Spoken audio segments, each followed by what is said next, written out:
House में पहली बार दो राष्ट्रपतियों के बीच ऐसी बहस देखी गई।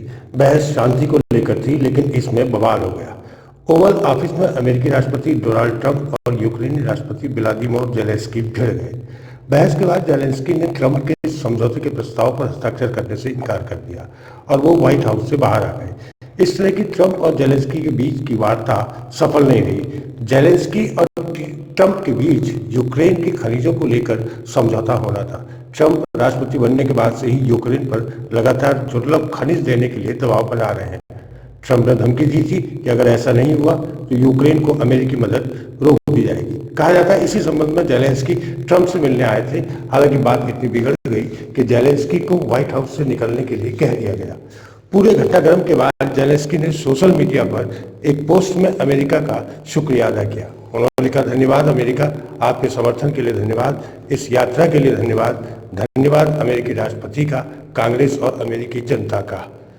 यूक्रेन को न्याय संगत और स्थायी शांति की जरूरत है और हम ठीक उसी के लिए काम कर रहे हैं। उधर ट्रंप ने लिखा कि जब जेलेंस्की शांति के लिए तैयार हों तब वापस आ सकते हैं। He killed people. You know what the contact 2015.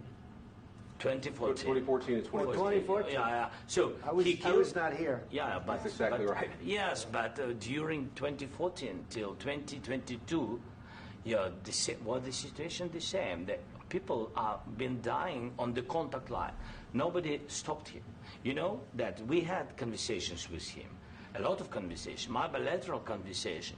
And we signed with him, me, like a new president. In 2019, I signed with him the deal.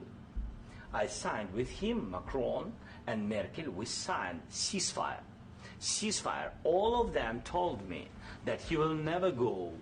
We signed him with gas contract. Gas contract. Yes, but after that, he broken this ceasefire. He killed our people and he didn't exchange prisoners. We signed the exchange of prisoners, but he didn't do it. What kind of diplomacy, JD, you are speaking about? What do you mean? I'm talking about the kind of diplomacy that's going to end the destruction of your country. Yes, but if you Mr. President, with respect, I think it's disrespectful for you to come into the Oval Office and try to litigate this in front of the American media. Right now, you guys are going around and forcing conscripts to the front lines because you have manpower problems. You should be thanking the President for trying to bring an end to this conflict. Have you ever been to Ukraine that you say what problems we have? I have been to. Come once. I've actually watched and seen the stories, and I know what happens is you bring them on a propaganda tour, Mr. President. Do you disagree that you've had problems bringing people into your military? And do you think that it's respectful to come to the Oval Office of the United States of America and attack the administration that is trying to prevent the destruction of your country?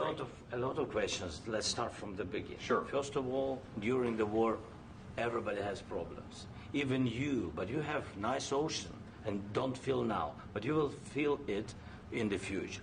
God bless. You don't know that. God bless. God bless. You will not have a war. Don't tell us what we're going to feel. We're trying to solve a problem. Don't tell us what we're going to feel. I'm not telling you. Because you're in no position to dictate that. That's exactly what you're doing. You're in no position to dictate what we're going to feel. We're going to feel very good. You will feel influence. We're going to feel very good and very strong. You will feel influence. You're right now not in a very good position. You've allowed yourself to be in a very bad position, and he happens to be right about it. From the very beginning of the war. You're not in a good position.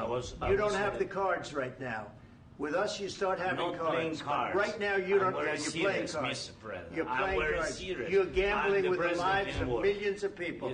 You're gambling with World War III. You're gambling with World War III.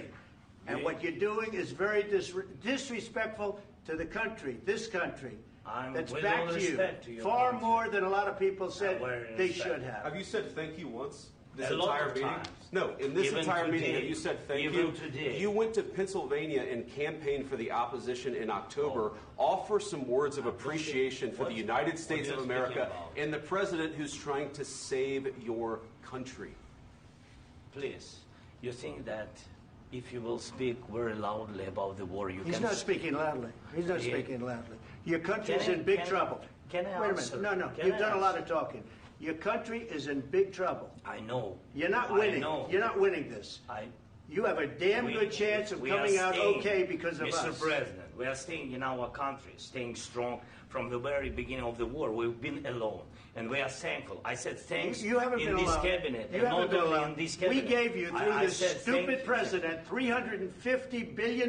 You voted we gave for you your military president. equipment, You and voted you for men your are brave, president. but they had to use our military. What about West If Indies? you didn't have You our invited military me- equipment, you invited if me you to didn't speak. have our military equipment, this war would have been over in 2 weeks. In 3 days, I heard it from Putin. In 3 days, this is something Maybe new. less. In 2 weeks, of course, yes. It's going to be a very hard thing to do business like this. I Again, tell you. just say thank you. I said a lot of accept times that thank there, you accept to that- American people. Accept that there are disagreements, and let's go litigate those disagreements rather than trying to fight it out in the American media when you're wrong.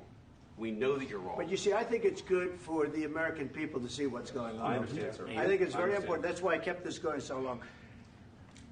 You have to be thankful. You don't have the I'm cards. thankful. You're buried there. Your people are dying. tell you You're again, running I low know. on soldiers. Don't- Listen, don't please, you're running Mr. low on President. soldiers. It would be a damn good thing. Mr. And then President. then you tell us, I don't want a ceasefire. I don't want a ceasefire. I want to go and I wanted this. Look, if you could get a ceasefire right now, I tell you, you take it so the bullets stop flying and your men stop getting killed. Of course, we want to stop the war. But you're I saying said- you don't want a ceasefire. But I said to you, I want a ceasefire. with guarantees. Because you'll get a ceasefire faster than an agreement. Ask our people about ceasefire, what they think. That wasn't doesn't with matter me. for you what- that what wasn't this with me. means. It That was wasn't with with you. a guy named Biden, who was not a smart person. This That is was your, with, this that is was with your Obama. president. It was your president. Excuse me. That was with Obama, who gave you sheets, and I gave you javelins. Yes. I gave you the javelins to take out all those tanks. Obama gave you sheets. In fact, the statement is Obama gave sheets and Trump gave javelins. You got to be more thankful, because let me tell you, you don't have the cards. With us, you have the cards. But without us, you don't have any cards. One more question to Mr. Vice